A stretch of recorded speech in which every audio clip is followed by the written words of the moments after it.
بلکہ روحانیت کو بدنام کرنے کی ایک گھناؤنی سازش ہے۔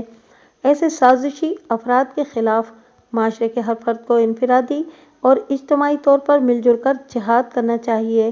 معاشرتی مسائل کے خلاف جہاد کرنا اس جہاد سے 100 درجے افضل ہے جو معاشرے کی حدود سے باہر نکل کر کیا جاتا ہے، اور اس کار خیر میں ان لوگوں کو بھی بڑھ چڑھ کر حصہ لینا چاہیے جو اصل اور سچی روحانیت کے علم بردار اور روح رواں ہیں، کیونکہ سائی قلندر شاہ جیسے ناگی باباؤں کی یہ مکروہ حرکتیں دراصل انہی ہستیوں کی نیک نامی پر ایک کھلا حملہ ہیں۔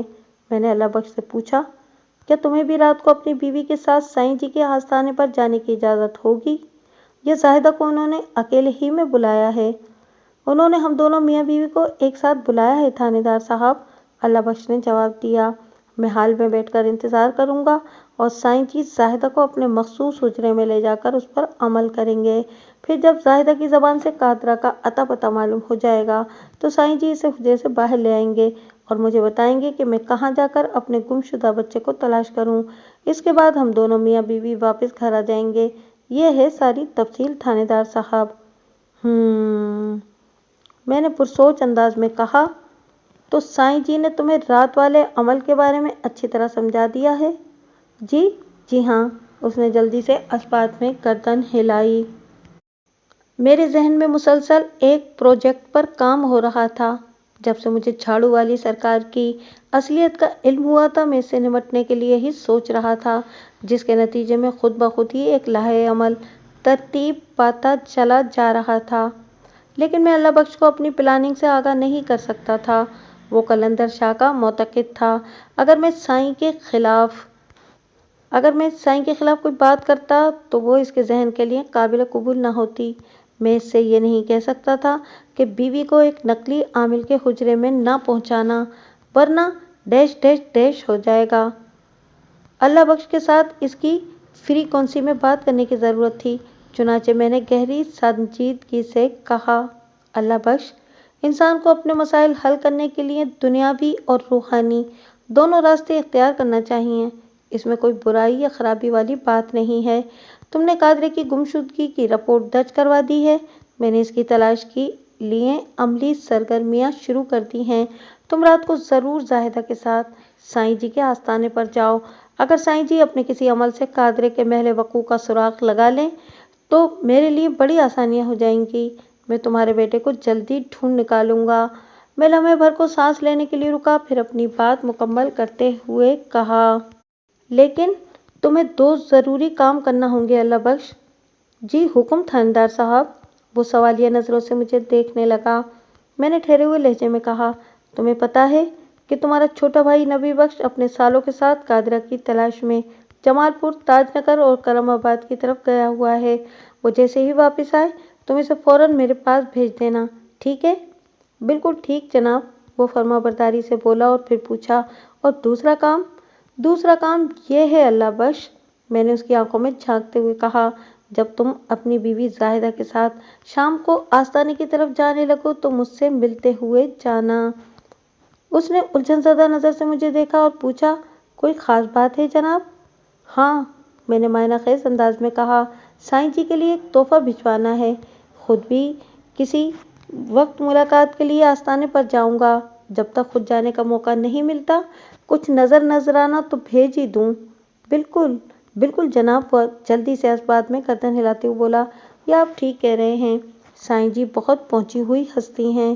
میں نے تائیدی انداز میں اپنے سر کو حرکت دی اور دل ہی دل میں کہا، اللہ بخش، تمہیں کیا معلوم کہ جھاڑو والی سرکار کہاں تک پہنچی ہوئی ہستی ہے، اور وہ چال باز آج رات کو تمہاری بیوی کو جس بلند مقام پر پہنچانے کا ارادہ رکھتا ہے، اس کا تو تم تصور بھی نہیں کر سکتے۔ لیکن ظاہر ہے اس غریب اور سادہ دل انسان کو سائیں کی مکاری کا علم نہیں تھا، اس لیے وہ مطمئن اور پر اعتماد نظر آتا تھا، اور میرے ذہن میں رات کی کارروائی کے لیے جو منصوبہ ترتیب پا چکا تھا اس کا تقاضا یہی تھا کہ میں فی الحال اللہ بخش کو اس کے بارے میں کچھ نہ بتاؤں۔ مجھے خاموش اور سوچ میں ڈوبا دیکھ کر اللہ بخش نے کہا، تھانے دار صاحب، آپ بھی ہمارے ساتھ ہی آستانے پر چلیں نا؟ یہ ممکن نہیں اللہ بخش، میں نے ٹھہرے ہوئے لہجے میں کہا، ایک تو تھانے میں بہت زیادہ کام ہے، اور دوسرے آج ایس پی صاحب کی آمد بھی متوقع ہے۔ اس علاقے کے ایس پی صاحب سے میری گہری دوستی ہے، وہ آج کسی بھی وقت مجھ سے ملنے یہاں تھانے آ سکتے ہیں، لہٰذا میرا یہاں موجود رہنا بہت ضروری ہے۔ میری اس فوری تیار کردہ وضاحت کے آگے وہ ایک لفظ بھی نہ کہہ سکا اور مجھے سلام کر کے تھانے سے رخصت ہو گیا۔ اللہ بخش کے جانے کے بعد میں قادرے کی گمشدگی اور سائیں جھاڑو والی سرکار کے بارے میں سوچنے لگا۔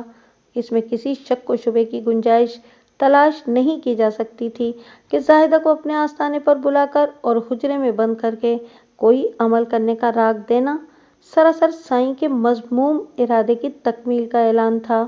وہ قادرہ کی آڑ میں اس کی ماں سے فیض اٹھانا چاہتا تھا۔ سائیں قلندر شاہ جیسے نقلی اور فراڈ پیروں کو صرف دو چیزوں کی ہوس ہوتی ہے، نمبر 1 دولت، نمبر 2 عورت۔ اس کے علاوہ آستانے کے دیگر معاملات فروعی ہوتے ہیں جو خود بخود چلتے رہتے ہیں۔ اب یہاں پر ایک اہم سوال پیدا ہوتا تھا، سائیں قلندر شاہ اپنی شیطانیت کی تکمیل کے بعد اللہ بخش کو قادرہ کے بارے میں کیا بتائے گا؟ ویسے میرے پروگرام میں یہ شامل تھا کہ میں آستانے والی کارروائی میں اللہ بخش کی بیوی زاہدہ کی عزت پر کوئی حرف نہیں آنے دوں گا۔ اسے کچھ نہ کچھ تو بتانا ہی تھا، یا تو قادرے کا مکمل سراغ یا پھر کوئی ٹامک ٹوئی۔ زیادہ امکان ٹامک ٹوئی ہی کا تھا، اور اگر وہ قادرے کی وقوع پذیری کا ٹھیک ٹھیک پتہ دیتا ہے تو اس کا واضح مطلب یہ ہوگا کہ قادرے کی گمشدگی میں اسی کا غالب ہاتھ ہے، کیونکہ نہ تو وہ روحانی عامل تھا اور نہ ہی ایسی کوئی خبر دے سکتا تھا۔ آستانے ہی کے تعلق سے سکندر شاہ کی ذات بھی شک کی چادر میں لپٹی نظر آتی تھی۔ سکندر شاہ قلندر شاہ کا خاص آدمی تھا اور گمشدہ قادرے کو اسی سکندر شاہ کے ساتھ آخری مرتبہ مشکوک انداز میں باتیں کرتے ہوئے دیکھا گیا تھا، رات کو اللہ بخش کی روانگی کے بعد۔ تو مجھے ایک خفیہ آپریشن کے لیے آستانے کی طرف جانا ہی تھا، لیکن اس سے پہلے بھی وہاں کا ایک چکر ضروری تھا تاکہ میں اس آستانے کو اور اس کے محل وقوع کو اچھی طرح اپنی آنکھوں میں بسا سکوں اور رات والی کارروائی میں کوئی دقت پیش نہ آئے، اور اس کے ساتھ ہی سکندر شاہ کا ہلکا پھلکا انٹرویو بھی ہو جاتا۔ میں نے ابھی تک سکندر شاہ اور قلندر شاہ کو نہیں دیکھا تھا اور وہ دونوں بھی مجھے شکل سے نہیں پہچانتے تھے، اس لیے اگر میں کانسٹیبل محمد اقبال کے ساتھ کسی کانسٹیبل کی حیثیت سے آستانے پر جا کر سکندر شاہ سے پوچھ گچھ کرتا تو اس میں زیادہ سسپینس ہوتا اور یہ ایک معمول کی کارروائی بھی نظر آتی۔ میں نے اپنے پروگرام کو حتمی شکل دی ہی تھی کہ محمد اقبال میرے کمرے میں آ گیا اور آتے ہی اس نے مجھ سے پوچھا، کیا پروگرام ہے ملک صاحب؟ پروگرام تو وہی ہے، میں نے ٹھہرے ہوئے لہجے میں کہا، لیکن اس کے لیے تمہیں چند اہم باتوں کو ذہن میں رکھنا ہوگا۔ جی حکم کریں، وہ ہمتاً گوش ہو گیا۔ آئندہ 10 منٹ میں نے محمد اقبال کو اپنی پلاننگ سے آگاہ کر دیا۔ جب پوری بات اس کی سمجھ میں آ گئی تو میں نے اس سے کہا، تمہاری جسامت مجھ سے ملتی جلتی ہے، مجھے تمہاری ایک شرط چاہیے ہوگی تاکہ میں مکمل کانسٹیبل نظر آؤں، پھر ہم خاموشی سے آستانے کی طرف روانہ ہو جائیں گے۔ اس نے اس بات میں گردن ہلا دی۔ ٹھیک 4 بجے سپہر 2 کانسٹیبل سائیں قلندر شاہ کے آستانے پر پہنچ گئے۔ ان میں ایک کا نام محمد اقبال اور دوسرے کا جاوید خان تھا، اور یہ جاوید خان کانسٹیبل کے روپ میں کوئی اور نہیں بلکہ میں خود یعنی ملک صفدر خیاط تھانہ انچارج موزار رتن گڑھ تھا۔ نہر کے کنارے کے ساتھ وہ آستانہ اچھے خاصے رقبے پر پھیلا ہوا تھا اور اس آستانے کی پشت نہر کے کنارے کے ساتھ لگی ہوئی تھی، اور اس آستانے کی آمد و رفت کا راستہ گاؤں کی جانب سے تھا، یعنی نہر کی مخالف سمت سے، اور ہم اسی طرف سے وہاں پہنچے تھے۔ آستانے کے داخلی دروازے سے اندر آئیں تو ایک وسیع و عریض دالان نما حصہ صحن آتا تھا جس میں چھوٹے بڑے مختلف رنگ و نسل کے درخت استادہ تھے۔ اس کشادہ صحن ہی میں باورچی خانہ، اسٹور روم وغیرہ ایک دیوار کے ساتھ بنے ہوئے تھے۔ دوسری دیوار کے ساتھ بھی 2 رہائشی کمرے نظر آ رہے تھے۔ صحن کے بعد عمارت والے حصے میں ایک قدرے اونچی چھت والا ہال نما کمرہ تھا جہاں پیر سائیں اپنے عقیدت مندوں کے سامنے جلوہ افروز ہوتے تھے۔ اس ہال کے عقب میں جھاڑو والی سرکار کا حجرہ واقع تھا۔ اس حجرے میں آمد و رفت کے لیے 2 راستے تھے، ایک تو وہی ہال کی جانب سے اور دوسرا عقب میں نہر کی سمت۔ یہ عقبی راستہ عموماً بند ہی رہتا تھا اور پیر سائیں اپنی مرضی سے بوقت ضرورت اسے استعمال کرتے تھے۔ ہم صحن میں داخل ہوئے۔ تو درمیانے قد کا ایک دیہاتی رہائشی کمرے سے نکل کر ہمارے سامنے آ گیا۔ وہ اپنے جثے اور ڈیل ڈول سے لڑائی بھڑائی کا ماہر کوئی غصہ ور شخص نظر آتا تھا۔ ہم پر نگاہ پڑتے ہی وہ ہماری طرف آ گیا تھا۔ اس نے باری باری ہم دونوں کے چہروں کا جائزہ لیا۔ اقبال کو دیکھ کر اس کی آنکھوں میں اطمینان جھلکا، جبکہ میرے نظارے نے اسے تھوڑا الجھا دیا۔ اقبال نے فوراً کہا، نئی بھرتی ہے، کانسٹیبل جاوید خان۔ اس شخص نے سکون بھری سانس خارج کی۔ مجھے یہ سمجھنے میں دیر نہ لگی کہ وہ اقبال کی صورت سے واقف تھا اور میرے ناشناسا چہرے نے اسے الجھا دیا تھا، اور اس شخص کا یہ رویہ میرے لیے مفید ثابت ہوا تھا۔ ازاں بعد مذکورہ شخص کا نام سخی محمد عرف سخیہ معلوم ہوا۔ محمد اقبال کی وضاحت سے مطمئن ہونے کے بعد سخیہ نے یکے بعد دیگرے سوالیہ نظروں سے ہم دونوں کو دیکھا۔ محمد اقبال نے کہا، سخیہ، ہم ایک ضروری کام سے آستانے پر آئے ہیں، ہمیں تھانے دار صاحب نے ادھر بھیجا ہے۔ سخیہ نے ہمارے بیٹھنے کے لیے فوراً ایک چارپائی بچھا دی اور قدرے اکڑے ہوئے لہجے میں بولا، سنتری بادشاہ، حکم کرو، کیا کام ہے؟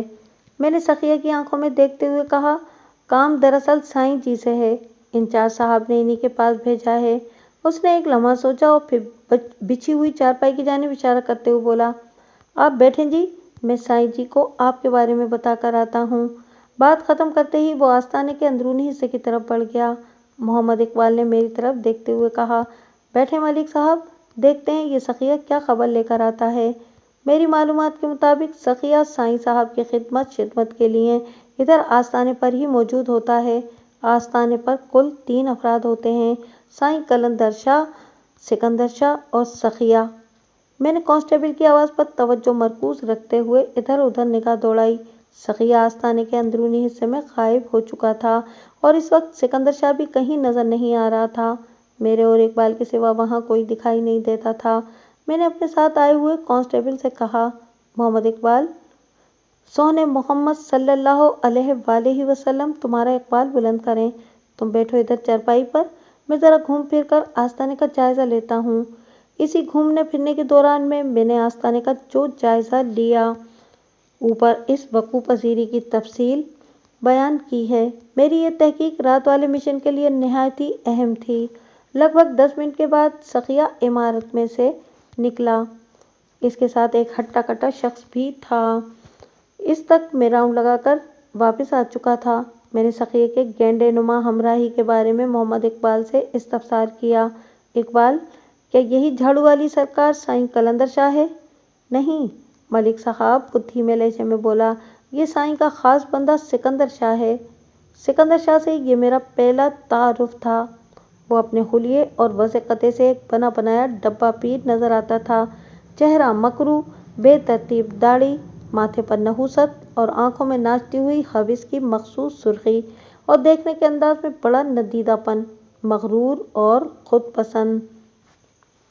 سکندر شاہ سخیہ کی معیت میں ہمارے پاس پہنچا اور کراری آواز میں کہا، السلام علیکم۔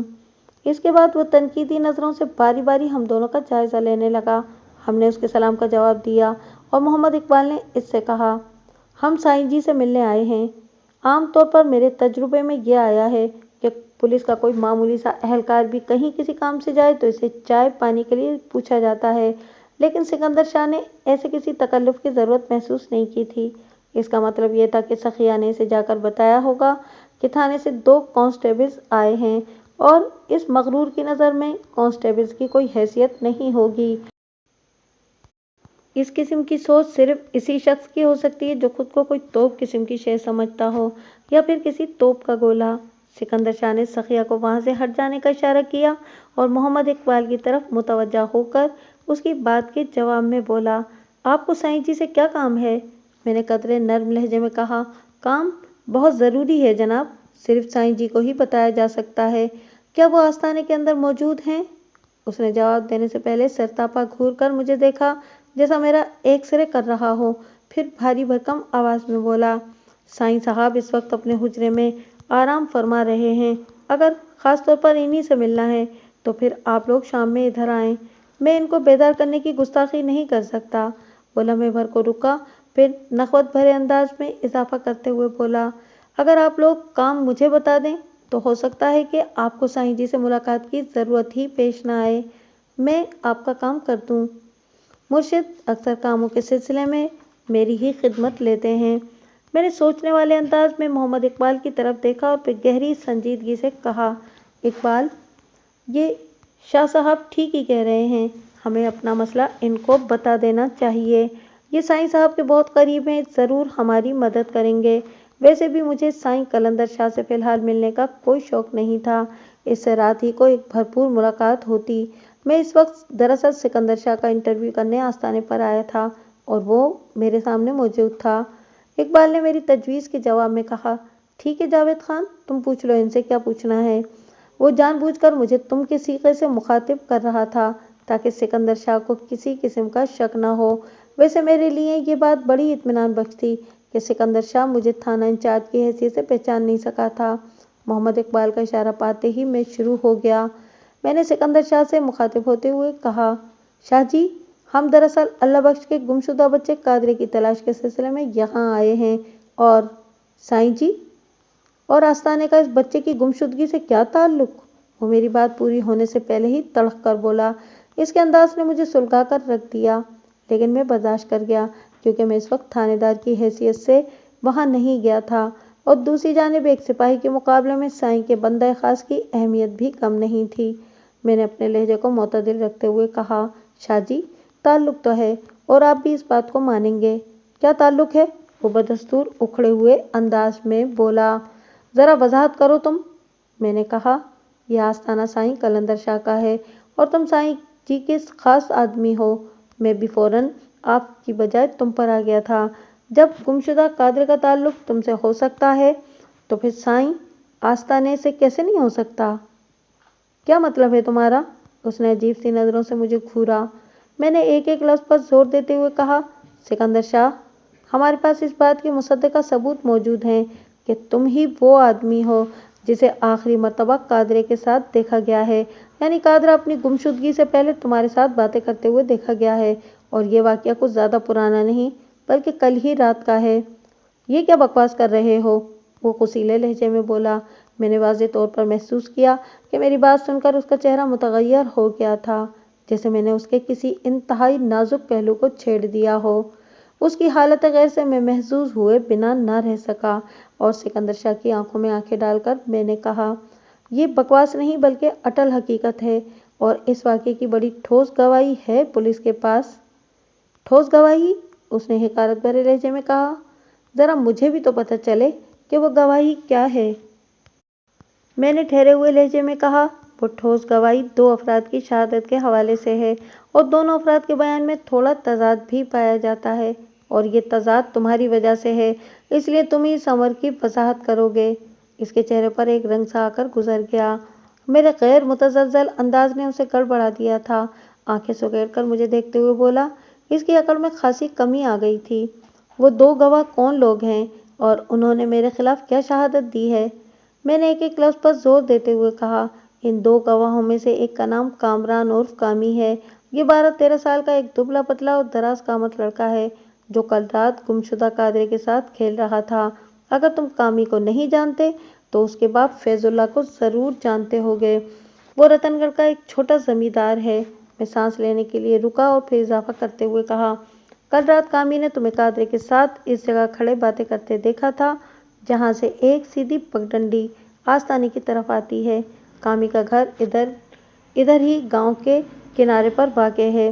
کامی نے قادری کو تمہارے ساتھ کھڑے دیکھ کر حیرت کا اظہار کیا اور پوچھا کہ تم ابھی تک گھر کیوں نہیں گئے، کیونکہ قادری تھوڑی دیر پہلے گھر جانے کا کہہ کر اس کے پاس سے گیا تھا اور قادری کا گھر بھی گاؤں کی دوسری سمت میں ہے۔